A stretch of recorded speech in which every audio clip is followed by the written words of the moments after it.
நல்லா இருக்கியாமா? நீங்க நல்லா இருக்கிற வரைக்கும் நாங்களும் நல்லா இருப்போம் அங்கிள். ஏமா அப்படி?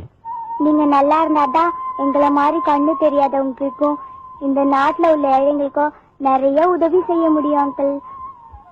அங்கிள், உங்க படம் எல்லாம் நல்லா ஓடணும் அங்கிள். நீங்க நிறைய சம்பாதிக்கணும் அங்கிள் அப்படின்னு நாங்க ஆண்டவனை வேண்டிக்கிறோம் அங்கிள். குழந்தை தெய்வம் ஒண்ணு. நீங்க தெய்வத்துக்கிட்ட வேண்டிக்கிற போது நான் நல்லா இருப்பேமா.